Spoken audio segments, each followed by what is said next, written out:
Hey guys, what's going on? My name is Kasandi Chishimba and this is the Urbane Sports Report.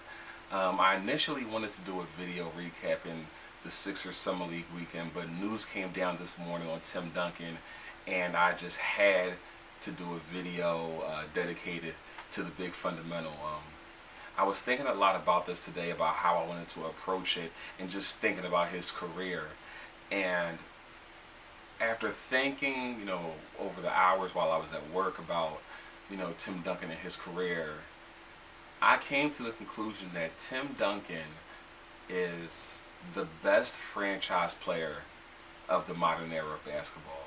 And when I say the modern era, I'm talking about pretty much from 1979 or just let's say from the ABA merger, NBA merger until now. Tim Duncan is the best franchise player of the modern era.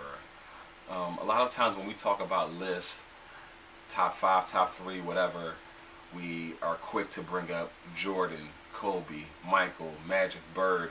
Look, man, sue me. I meant to say Jordan, Kobe, LeBron, Magic, but y'all know what I meant. Back to the video. Those type of guys. But if you look at an individual player, an individual franchise player, I don't think you could find another individual who in the last 35, 40 years even comes close to Tim Duncan. I didn't have time to go through all of the specific stats, but if I'm not mistaken, since Tim Duncan was drafted in 1997, the only time the Spurs did not win 50 games was during the lockout season in 98-99 when they only played 50 games. So you're talking about 19 seasons, 18 of them, they won 50 or more games, a 71 win percentage, 6 trips to the finals, 5 championships, 3 finals MVPs, 2 regular season MVPs, the best power forward ever.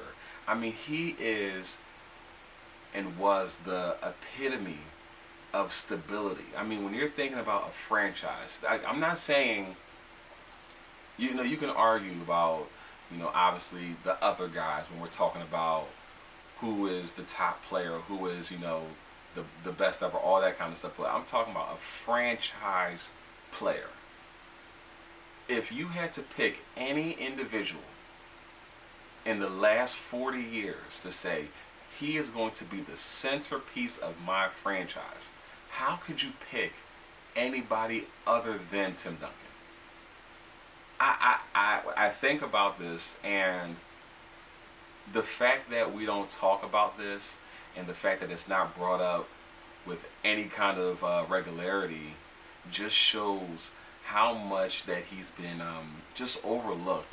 And I hate to use the word underrated because sometimes it feels cliche, but when you really look at everything that he's accomplished, it's difficult to say that he isn't an underrated player. I mean, he came into the league when David Robinson was still the man on the Spurs, waited his turn, and just through his play progressed from the second option to the first option.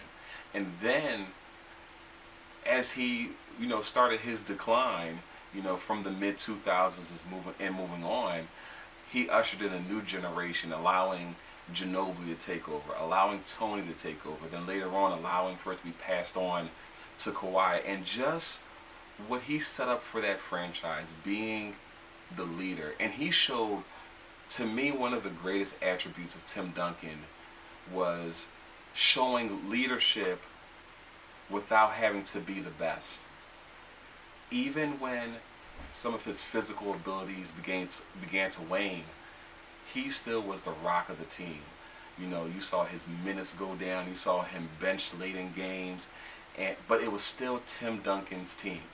And I feel like the progression of his career is truly a testament to what true greatness is and just the greatness of his career.